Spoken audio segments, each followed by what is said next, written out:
Assalamualaikum warahmatullahi wabarakatuh. Salam sejahtera bagi kita semua.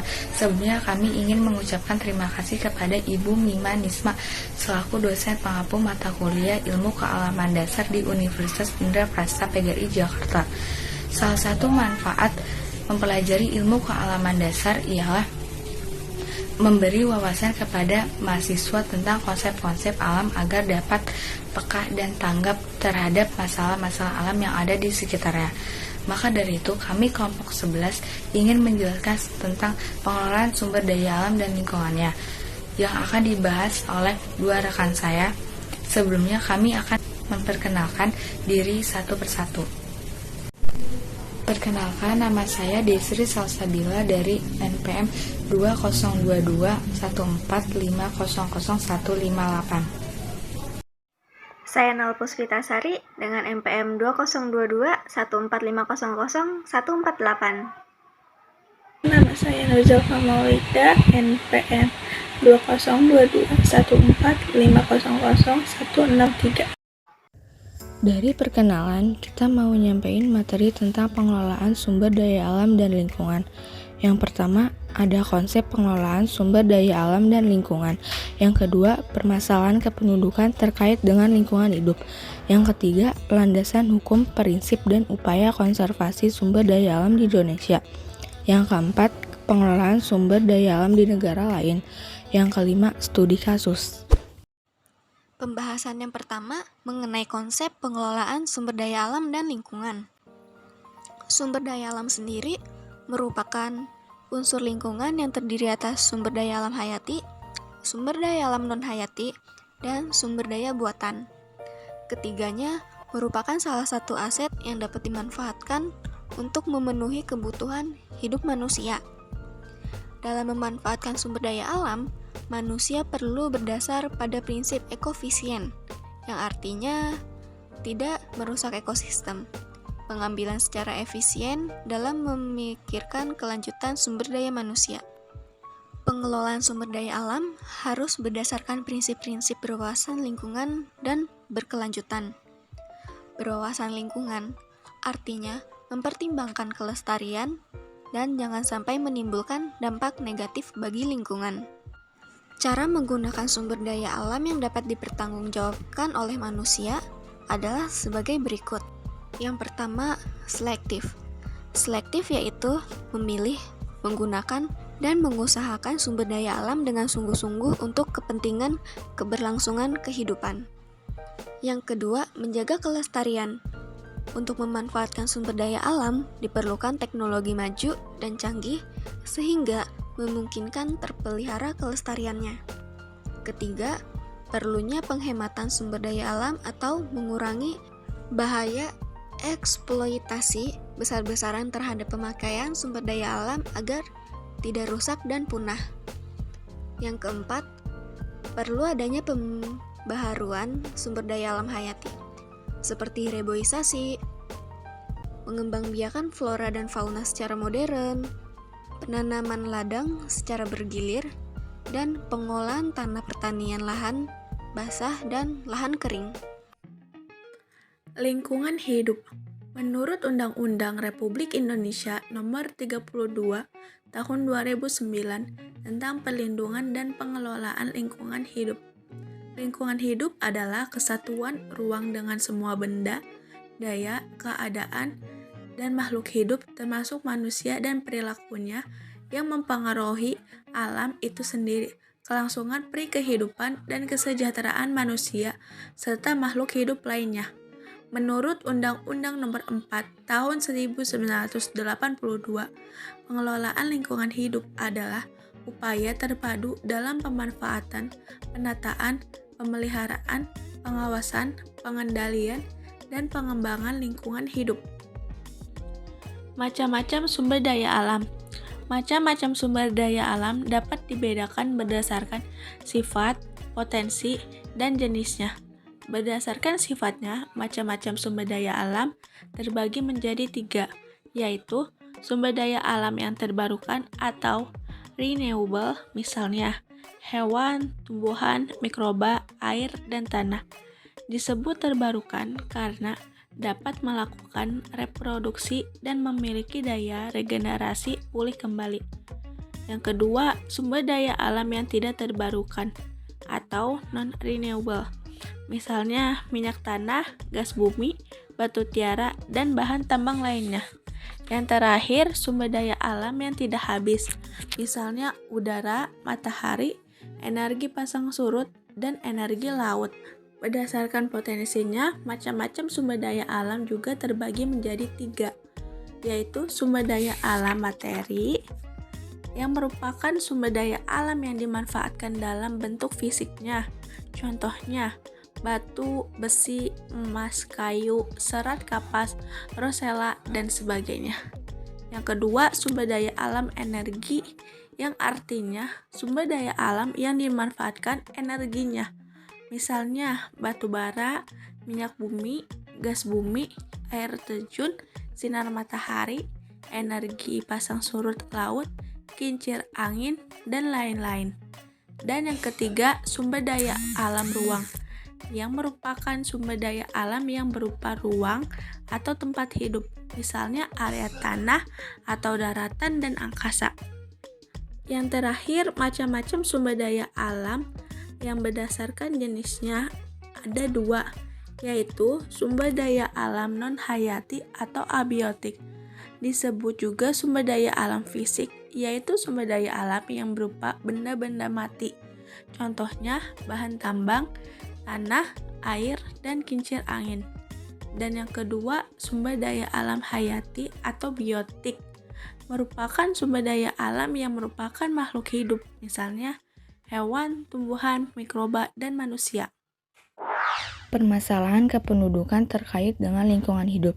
Yang pertama, kemerosotan kualitas dan kuantitas sumber daya terjadi karena pengaruh dari luar sistem, yaitu adanya tekanan terhadap ekosistem yang menimbulkan dampak lingkungan sehingga mengurangi kemampuannya untuk menyesuaikan diri. Yang kedua, pencemaran oleh limbah dan bahan berbahaya. Pengelolaan limbah B3 merupakan salah satu rangkaian kegiatan yang mencakup penyimpanan, pengumpulan, pemanfaatan, pengangkutan, dan pengelolaan limbah B3, termasuk penimbunan hasil pengolahan tersebut. Yang ketiga, dampak rumah kaca. Efek rumah kaca yang berlebihan akan menyebabkan pemanasan global di mana suhu di bumi akan naik secara signifikan yang ditandai dengan hal-hal antara lain mencairnya es di kutub, rusaknya ekosistem, naiknya ketinggian permukaan air laut, dan perubahan iklim ekstrim. Hujan asam. Dampak hujan asam bagi lingkungan, yaitu bahayanya hujan asam ini dapat merugikan sistem perairan dan area hutan. Yang kelima, lubang lapisan ozon. Lubang lapisan ozon adalah penipisan lapisan ozon akibat masuknya beberapa jenis gas berbahaya ke atmosfer seperti klorin dan bromin. Kesenjangan sosial. Kesenjangan sosial adalah suatu keadaan ketidakseimbangan sosial yang ada di masyarakat yang menjadikan suatu perbedaan yang sangat mencolok. Permasalahan lingkungan tersebut di atas seringkali dikaitkan dengan penurunan kualitas lingkungan hidup manusia, khususnya akibat dari pertambahan populasi penduduk bumi yang demikian pesat yang menuntut pemanfaatan sumber daya alam. Pembahasan yang ketiga tentang landasan hukum, prinsip, dan upaya konservasi sumber daya alam di Indonesia. Landasan hukum konservasi. Yang pertama, Undang-Undang Nomor 5 Tahun 1990 tentang konservasi sumber daya alam hayati dan ekosistemnya, yang bertujuan untuk mengatur sistem penyangga kehidupan, pengawetan keanekaragaman jenis tumbuhan dan satwa beserta ekosistemnya, serta pemanfaatan secara lestari sumber daya alam hayati dan ekosistemnya, agar menjamin pemanfaatannya bagi masyarakat dan peningkatan mutu kehidupan manusia. Pengertiannya adalah pengelolaan sumber daya alam hayati yang pemanfaatannya dilakukan secara bijaksana untuk menjamin kesinambungan ketersediaannya dengan tetap memelihara dan meningkatkan keanekaragaman dan nilainya. Yang kedua, Peraturan Pemerintah Nomor 68 Tahun 1998 tentang Kawasan Suaka Alam dan Kawasan Pelestarian Alam, sebagai pelaksanaan Undang-Undang Nomor 5 Tahun 1990, pengertian kawasan suaka alam, kawasan dengan ciri khas tertentu baik di daratan maupun di perairan, yang mempunyai fungsi pokok sebagai kawasan pengawetan keanekaragaman jenis tumbuhan dan satwa serta ekosistemnya yang juga berfungsi sebagai sistem penyangga kehidupan. Yang ketiga, Peraturan Pemerintah Nomor 7 Tahun 1999 tentang pengawetan jenis tumbuhan dan satwa, Pasal 1 Ayat 8, pelaksanaan pengawetan jenis tumbuhan dan satwa merupakan tanggung jawab Menteri yang bertanggung jawab di bidang kehutanan. Yang keempat, Undang-Undang Nomor 41 Tahun 1999 tentang kehutanan. Yang kelima, Undang-Undang Nomor 6 Tahun 1992 tentang karantina hewan, ikan, dan tumbuhan. Yang keenam, Undang-Undang Nomor 21 Tahun 2004 tentang keamanan hayati atas Konvensi tentang keanekaragaman hayati. Dan yang terakhir, Undang-Undang Nomor 32 Tahun 2004 tentang kewenangan pemerintah daerah, Pasal 18 Ayat 1, daerah yang memiliki wilayah laut diberi kewenangan untuk mengelola sumber daya di laut. Pasal 18 Ayat 3, kewenangan daerah untuk mengelola sumber daya di wilayah laut. Selanjutnya, prinsip-prinsip dalam mengelola sumber daya alam. Di sini ada prinsip 3R dan prinsip berwawasan lingkungan dan berkesinambungan. Prinsip 3R di sini ada reduce, reuse, dan recycle. Reduce yang berarti mengurangi, bahwa dalam mengelola sumber daya alam, kita harus berusaha seminimal mungkin menggunakannya dan tidak dihabiskan. Lalu, reuse. Reuse menggunakan kembali. Dalam prinsip ini, kita harus mengusahakan agar dapat menggunakan kembali suatu barang hingga tidak dapat berfungsi lagi. Dan yang terakhir, prinsip recycle. Recycle yang berarti mengelola kembali barang atau produk agar tidak menjadi sampah. Lalu, prinsip berwawasan lingkungan dan berkesinambungan. Di sini terdapat upaya yang berhubungan dengan prinsip berwawasan lingkungan dan berkesinambungan. Yang pertama ada reboisasi. Penghijauan atau reboisasi merupakan penanaman kembali hutan yang telah ditebang atau hutan yang gundul. Reboisasi merupakan salah satu upaya untuk mengelola sumber daya alam secara berkesinambungan. Yang kedua, sengkedan atau terasiring. Sengkedan merupakan metode konservasi dengan membuat teras-teras yang dilakukan untuk mengurangi panjang lereng. Yang ketiga, pengembangan daerah aliran sungai. Daerah aliran sungai merupakan salah satu area yang seringkali mengalami permasalahan. Oleh karena itu, penting untuk melakukan pelestarian terhadap daerah aliran sungai. Keempat, pengelolaan air limbah.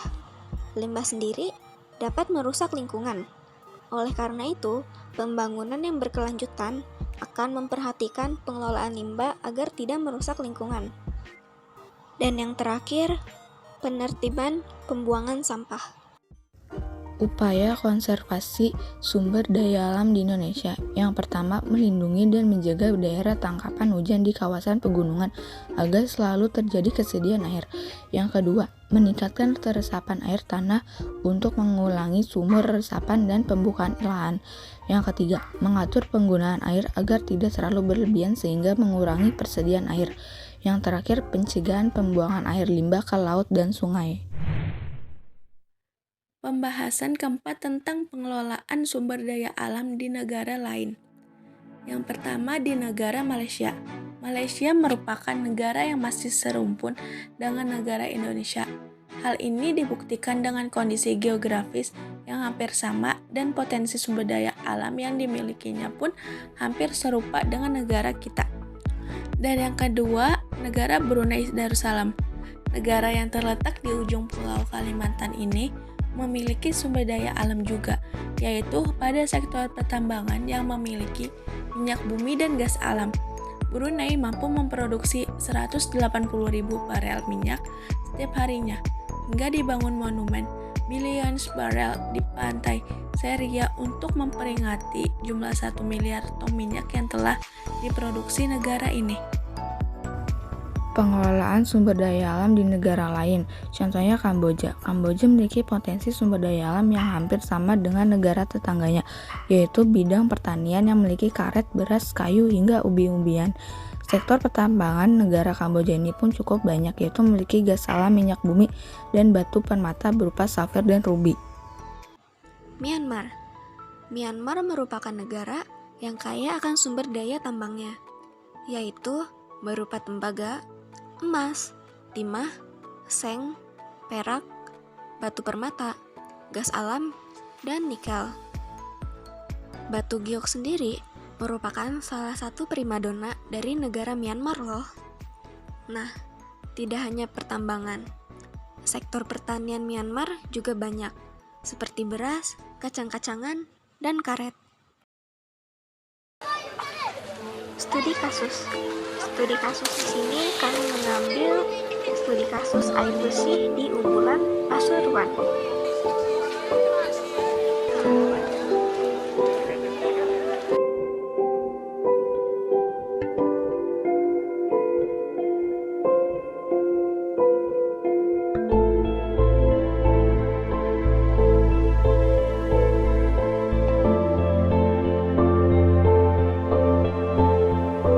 Air yang keluar melalui mata air Umbulan dengan air yang keluar melalui sumur artesis memiliki sistem akuifer yang sama karena dia memiliki fasies air tanah yang sama, sehingga bisa dipastikan bahwa air tersebut memiliki aliran akuifer yang sama, bisa juga dengan memiliki recharge area yang sama, sehingga dua air ini yang keluar melalui Umbulan dan juga melalui artesis jenisnya sama, sehingga bila semakin banyak artesis yang ada di sana, jumlah yang keluar melalui air di Umbulan tentu akan berkurang. Sedangkan sekarang hampir setiap tahun ada penambahan sumur bor. Terakhir ada sekitar 600 sumur bor yang ada di sana.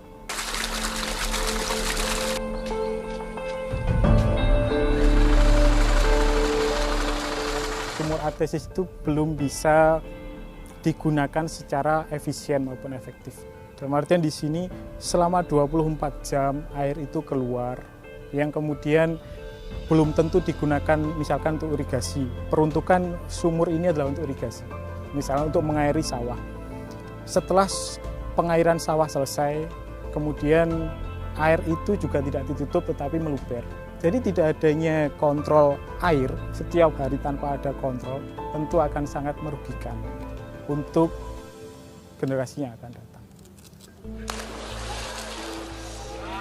Sumur artesis yang berada pada kedalaman mulai dari 60 ke bawah itu memiliki sistem air tanah yang sama dengan Umbulan. Sehingga kalau industri di sana memiliki izin untuk bisa mengebor air kedalaman 60 meter ke bawah akan memiliki sistem air tanah yang sama dengan Umbulan.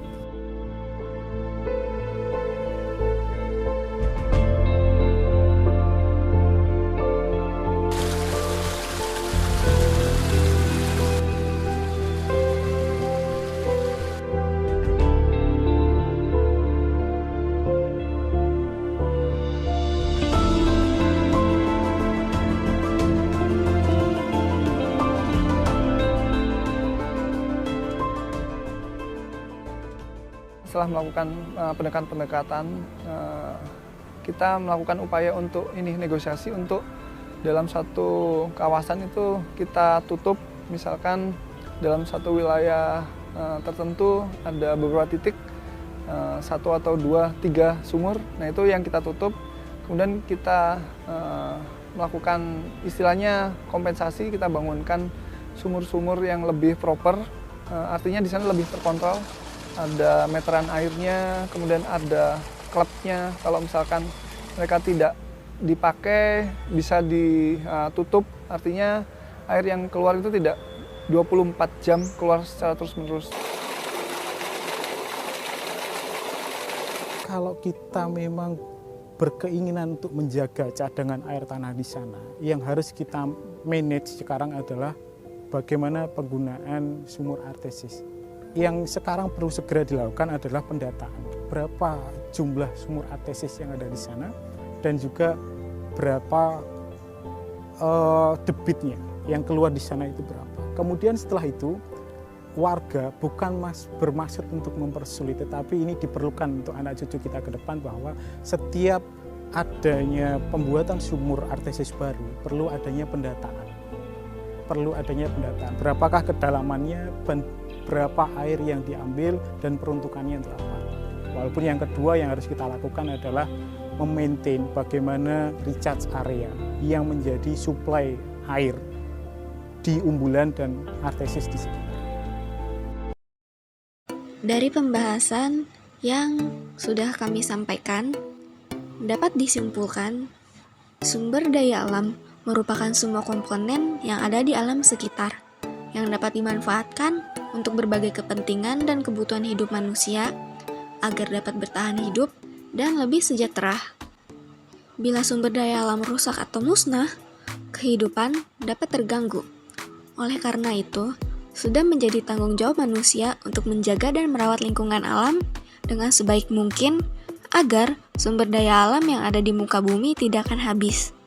Apabila sumber daya alam yang tidak dapat diperbarui habis begitu saja, maka akan terjadi kelangkaan sumber daya alam untuk memenuhi kebutuhan hidup sehari-hari. Sekian materi yang dapat kami sampaikan. Semoga materi yang kami bahas bisa bermanfaat bagi kita semua. Wassalamualaikum warahmatullahi wabarakatuh.